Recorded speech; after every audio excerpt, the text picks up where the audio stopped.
He smiled when I handed over the pen. That was the first mistake he made, thinking my silence meant surrender. The judge's chambers smelled like old paper and colder decisions. My husband sat across from me, spine straight, jaw loose with victory. His lawyer leaned in, whispering numbers and futures. Mine kept shaking his head, begging me with his eyes to stop this madness. "Just sign," my husband said softly, like he was doing me a favor. "I want the house, the cars, the accounts, everything. I'll take care of our son on weekends. Everything except the son," as if he were a stain on the furniture. I nodded, calm, composed, already gone somewhere he couldn't follow. I signed. We didn't start like this. We started with promises whispered into pillows and plans scribbled on napkins. I believed in him when his ideas were raw and his hands shook during presentations. I paid attention. I remembered details. I built the quiet scaffolding that let him rise. He loved to say we were a team. Teams, I learned, only work when one person isn't keeping score. The first crack appeared as perfume on his shirt. Expensive, wrong, deliberate.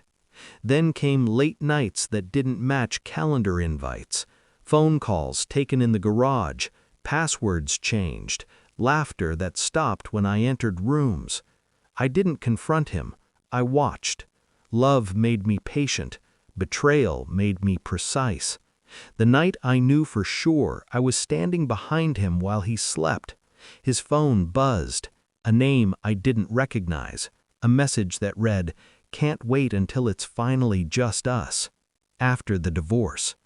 I put the phone back exactly where it was. I lay down. I counted his breaths. And somewhere between inhale and exhale, I stopped being his wife. I became a strategist.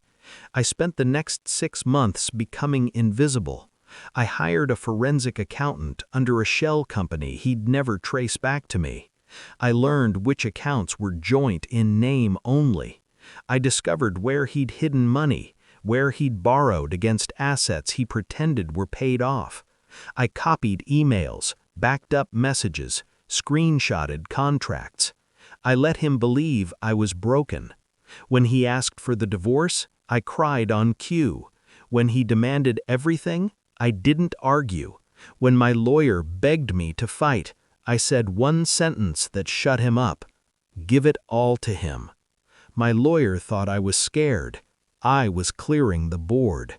The hearing was quick, efficient, clinical. I signed over the house I decorated, the cars I chose, the accounts I built from nothing. He beamed, shaking hands, already spending money he didn't legally own yet. But I'd read every line. He didn't. There was a clause, buried, boring, lethal. A retirement trust established years earlier when we were still a team.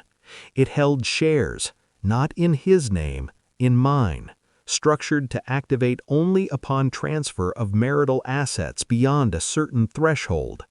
The moment I signed everything away, the threshold was crossed.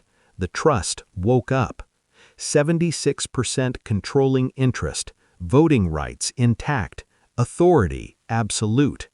By Monday morning, the board convened an emergency meeting. Agenda item 1. Who just fired the CEO who owns none of the company anymore? He called me 12 times before noon. I didn't answer. The confrontation happened in a glass-walled conference room, the kind that makes lies visible. He looked smaller there, less certain. His lawyer had gone pale. Mine sat perfectly still. "You planned this," he said, voice cracking. Not angry, afraid. I met his eyes for the first time in months. "I paid attention," I said. The board voted, unanimous. He was escorted out with a cardboard box and a security guard who wouldn't meet his eyes. The woman he'd left me for resigned the same afternoon. Turns out people don't trust mistresses promoted on borrowed power. He lost the house 2 weeks later. Turns out the mortgage was tied to corporate guarantees he no longer controlled. The cars were repossessed, the accounts frozen pending investigation. I kept my son, not because I fought, because I prepared. The final hearing was quieter. He didn't look at me. He couldn't. The judge asked if I had any regrets. I told the truth. No. I walked out with nothing on paper and everything that mattered intact. Power doesn't always arrive loudly. Sometimes it signs in blue ink and waits. I didn't destroy him. I let gravity do its job. And as I closed the door behind me, I understood something simple and permanent. You can take everything from a woman who is done explaining herself. Just don't be surprised when she owns the ending.